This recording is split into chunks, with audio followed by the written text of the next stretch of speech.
ان الحمد للہ والصلاة والسلام علی رسول اللہ اما بعد۔ قرآن کے اندر اللہ اپنی نشانیوں کو گنوا رہے ہیں۔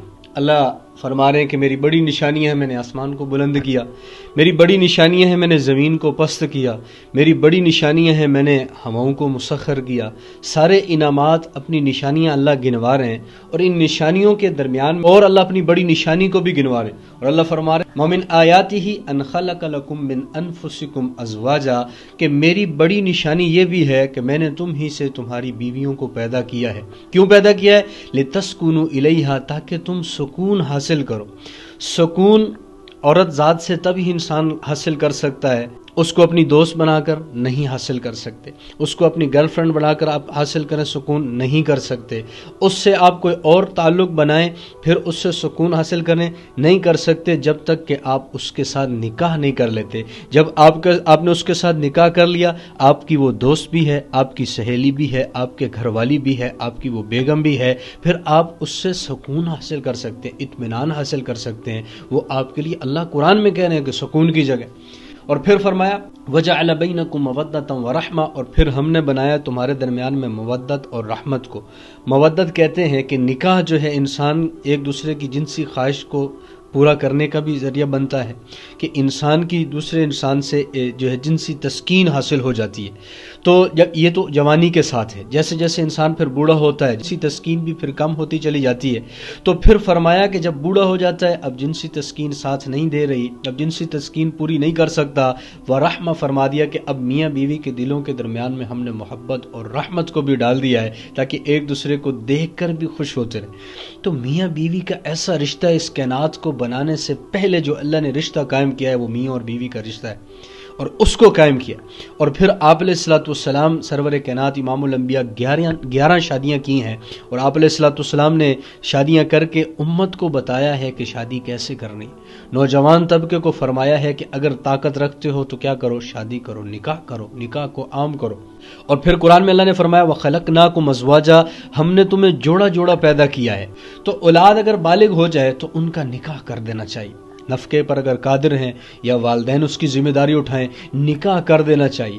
اگر بلا کسی عذر کے والدین اولاد جوان ہے، اللہ نے وسعت دی ہے، مال دیا ہے، اللہ نے جو ہے نعمتیں عطا کر رکھی ہیں، والدین اولاد کا نکاح نہیں کر رہے، اولاد کی شادی نہیں کروا رہے، تو پھر اولاد، کیونکہ انسان تو خطا کا پتلا ہے، انسان تو شادی کے بغیر کسی وقت بھی بھٹک سکتا ہے۔ یہ ہو نہیں سکتا انسان سے جتنا بڑا قطب ابدال ولی بن جائے، گناہ سے شادی کے بغیر نہیں بچ سکتا۔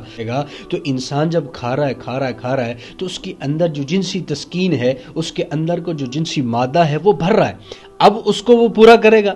کیسے پورا کرے؟ نکاح نہیں کروا رہے تو گناہ کی طرف جائے گا۔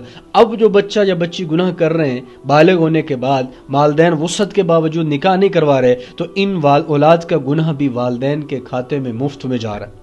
تو اللہ نے اگر آپ کو وسعت دی ہے، مال دیا ہے، تو آپ اولاد کی جلد از جلد نکاح کروائیں۔ فتنوں کا زمانہ ہے، ہر قدم کے اوپر فتنے ہیں، ہر اینٹ کو اٹھاؤ تو 10 فتنے نیچے سے نکل رہے ہوتے ہیں۔ تو اس فتنوں کے زمانے میں آپ اپنے بچوں کا جلد از جلد نکاح کروائیں۔ زندگی اصل جو ہے یقین کریں نکاح کے بعد ہی گزر ہے انسان کی، اور اللہ کے نبی نے فرمایا کہ نکاح آدھا ایمان ہے، نکاح آدھا ایمان ہے۔ آج کے دور میں نکاح کو مشکل کر دیا ہے، زنا کو آسان کر دیا۔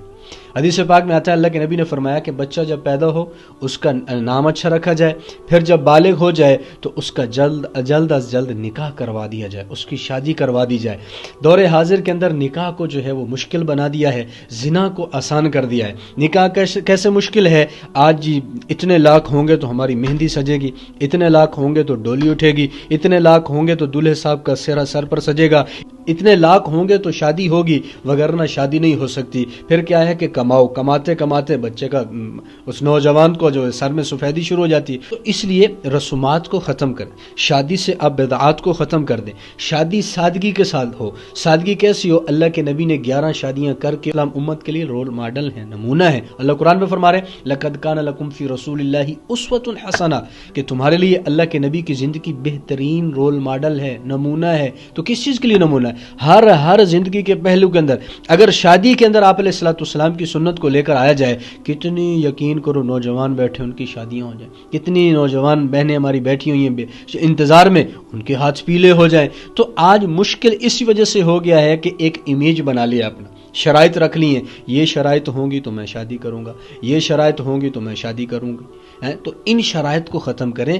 اور آپ علیہ الصلوۃ والسلام کی سنت پر اپنے آپ کو لائیں۔ حضرت امی عائشہ رضی اللہ تعالیٰ عنہ فرماتی ہیں ایک ہی جوڑا ہوا کرتا تھا میرے پاس، جو جس کی بھی مدینے کے اندر کسی عورت کی شادی ہوتی وہ جوڑا اس کو بنایا جاتا تھا، ایسی سادگی کے ساتھ شادی تھی۔ اللہ کے نبی علیہ الصلوۃ والسلام نے سادگی کو اپنایا ہے۔ حضرت زینب جن کا نکاح اللہ نے آسمانوں پر پڑھایا ہے، اور وہ زوجناکہا، اللہ قرآن میں فرما رہے ہیں ہم نے آپ کا نکاح کروا دیا، ان کا ولیمہ کیسے سادگی کے ساتھ، اللہ کے نبی نے فرمایا دسترخواں میں بچھا رہا ہوں، کھانا گھر سے لاؤ، یہ ان کا ولیمہ ہو رہا ہے جو دو جہانوں کے سردار ہیں۔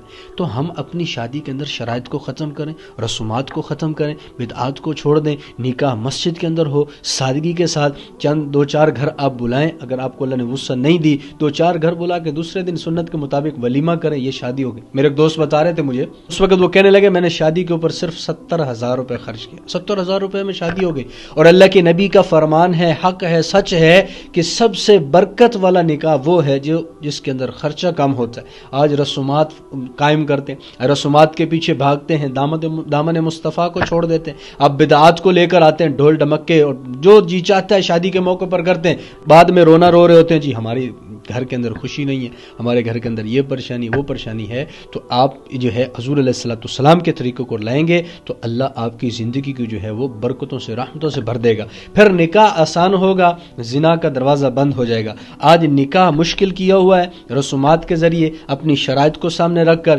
اس وجہ سے زنا آسان ہو گیا ہے۔ تو اس وجہ سے آپ نکاح کو آسان کریں، جب نکاح آسان ہوگا زنا ختم ہو جائے گا۔ انہوں نے فرمایا چار چیزیں سارے انبیاء کی سنت ہے، سارے انبیاء کی مشترکہ سنت ہے۔ نمبر 1 فرمایا حیا، نمبر 2 فرمایا خوشبو، نمبر 3 فرمایا مسواک، اور نمبر 4 فرمایا کہ نکاح ہے، نکاح ہے۔ آپ علیہ الصلوۃ والسلام نے فرمایا مسکین ہے وہ مرد جس کی عورت نہ ہو۔ صحابہ نے عرض کی یا رسول اللہ وہ مالدار ہو؟ تو آپ نے فرمایا اگرچہ وہ مالدار بھی ہے لیکن اگر اس کے پاس اس کی بیگم نہیں ہے تو وہ مسکین ہے۔ اور پھر فرمایا مسکین ہے وہ عورت جس کا شوہر نہیں ہے۔ صحابہ نے عرض کی یا رسول اللہ اگرچہ وہ مالدار ہی کیوں نہ ہو؟ حضور نے فرمایا اگرچہ وہ عورت مالدار ہی کیوں نہ ہو، اگر اس کا شوہر نہیں ہے تو وہ کیا ہے؟ مسکین ہے۔ تو نکاح کو عام کریں، نکاح کو آسان کریں، رسومات کو ختم کر کے، زنا کو جو ہے ختم کریں۔ کیسے؟ نکاح کو آسان کر کے۔ آپ علیہ الصلوۃ والسلام نے فرمایا ایک صحابی سے، اے اوقاف کیا تو نے نکاح کیا ہے؟ کیا تمہاری بیگم ہے تمہارے پاس؟ عرض کی یا رسول اللہ نہیں، میرے پاس میری بیوی نہیں ہے۔ حضور نے فرمایا کیا تمہیں اللہ نے مال کی وسعت عطا نہیں فرما رکھی؟ عرض کی جی یا رسول اللہ، اللہ نے مجھے مال کی وسعت عطا فرما رکھی ہے اور بھی طرح طرح کی آسانیاں میرے لیے اللہ نے پیدا کر دی ہیں، میرے پاس ہے۔ تو حضور علیہ الصلوۃ والسلام نے فرمایا کہ اے اوقاف جب تک تم نکاح نہیں کرو گے تم شیطان کے بھائیوں میں سے ہو۔ پھر فرمایا کہ اگر نصارہ میں سے ہوتے تو تم ان کے راہب ہوتے۔ اور حضور نے پھر فرمایا بدترین وہ لوگ ہیں جو وسعت کے باوجود نکاح نہیں کرتے، اور فرمایا مرنے والوں میں سے بدترین وہ ہیں جو بغیر نکاح کے مر رہے ہیں۔ پھر فرمایا اے اوقاف نکاح کر ورنہ پیچھے رہ جانے والوں میں سے ہو جاؤ۔ اس لیے پھر کہیں پر فرمایا کہ بے نکاح آدمی شیطان کا اعلی کار ہے، بے نکاح آدمی۔ تو اس وجہ سے زندگی اصل یقین کرو نکاح کے بعد شروع ہوتی ہے۔ زندگی کی ابتدا انسان کی محبت، چین، سکون، راحت، الفت، نماز کے اندر خشوع خضوع، تلاوت کے اندر اطمینان، اللہ کی یاد جو یقین کرو جو مزہ اور لذت سے پھر آتا ہے اس کو الفاظ میں بیان کرنا مشکل ہے۔ تو آپ نکاح کریں، اللہ نے آپ کو وسعت دی ہے، آپ کے پاس مال ہے، آپ نکاح کریں۔ ضروری نہیں ہے یار کہ نکاح تب ہوگا جب وہ ہلہ گلہ ہوگا، یہ وہ ہوگا۔ میرا بھی نکاح ہوا ہے تو یقین کریں ساری رسومات کو ختم کیا ہے، وہ سارے لوگ ایک طرف میں بندہ ایک طرف کہ یہ کرنا ہے وہ کرنا، نہیں، رسومات کو ختم کرنا ہے۔ مہندی کی رسم، اس کے بعد گھڑولیاں بھری جا رہی ہیں پانی کی، ان کی رسم، پھر اس کے بعد جو ہے چھری پکڑی جاتی ہے اور گانے پہنے جاتے ہیں اور کیا کیا ہوتا ہے، ساری رسومات کو ختم کیا، نکاح کی مجلس مسجد میں منعقد کی، اور یقین کرو ایک رول ماڈل بنے گا انشاءاللہ لوگوں کے لیے، اور لوگ بھی پھر اس سنت کو لیں گے کیونکہ اصل سنت عمل جو ہے نکاح کا وہ مسجد کے اندر ہے۔ امی عائشہ رضی اللہ تعالیٰ عنہ کے پاس 3 صحابہ ہیں اور انہوں نے آ کے پوچھا کہ اللہ کے نبی کی زندگی کیسی تھی؟ آپ نے فرمایا ان سے، تو ایک نے ان میں سے کہا کہ اچھا اللہ کے نبی کے تو اگلے پچھلے سارے گناہ معاف تھے، اب میں کیا کروں گا کہ میں ساری عمر رات کو سوؤں گا نہیں بلکہ اللہ کی عبادت کرتا رہوں گا۔ دوسرے نے کہا کہ میں دن بھر روزہ رکھوں گا، کبھی افطار نہیں کروں گا، ہمیشہ روزہ۔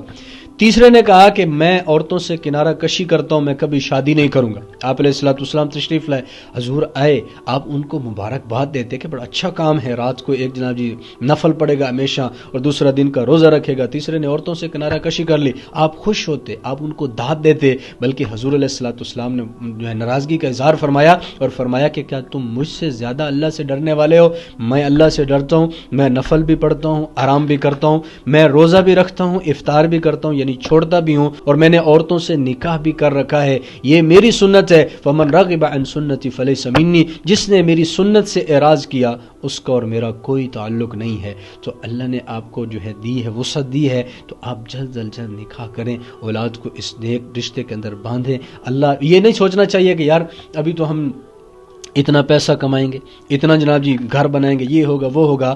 اگر اللہ نے آپ کو ایک گھر دیا ہے تو اس کے اندر رکھیں، اگر گھر نہیں ہے تو اپنا ایک کمرہ بنائیں، گھر کے اندر ہی اس کمرے کو بنائیں۔ اگر کمرہ بھی نہیں ہے تو پھر ایک ہی کمرے کے اندر پردہ لگا لیں کہ سائڈ پہ میری بیگم صاحبہ کا گھر ہے اور اس سائڈ پہ جو دوسرے گھر والے، تو اتنا تو ان کا حق بنتا ہے کہ حق کو عام کریں۔ جب نکاح عام ہوگا زنا ختم ہو جائے گا۔ امام ابو حنیفہ رحمۃ اللہ علیہ کے نزدیک نوافل عبادت سے زیادہ اجر والی چیز بیگم کے ساتھ باتیں کرنا، بیگم کے ساتھ محبت بھری باتیں کرنا، یہ نفلی عبادات سے بھی افضل عمل ہے۔ تو اس لیے دور حاضر میں فتنوں سے بچنے کا ایک ہی راستہ ہے۔ اگر آپ چاہتے ہیں آپ گناہوں سے بچیں، اگر آپ چاہتے ہیں آپ متقی بنیں، اگر آپ چاہتے ہیں کہ آپ اللہ کے ولی بنیں، اگر آپ چاہتے ہیں کہ حضور علیہ الصلوۃ والسلام کی شریعت پر مکمل عمل کریں، تو اس کے لیے ضروری ہے بالغ ہوتے ہی آپ والد ہیں تو اولاد کا نکاح کریں، اگر آپ بالغ ہیں اور تو اپنے والدین سے کسی دوست سے کہلوائیں، یا خود والد صاحب کو بھی کہہ سکتے ہیں ابا میں بالغ ہو گیا ہوں، میرے جو ہے وہ نکاح کروائیں، شادی کروائیں، اس میں شرعی کوئی قباحت نہیں ہے، آپ کہہ سکتے ہیں۔ تو اللہ میں حضور علیہ الصلوۃ والسلام کا سچا عاشق بنا کر آقا کریم کی تعلیمات پر عمل کرنے کی توفیق عطا فرمائے۔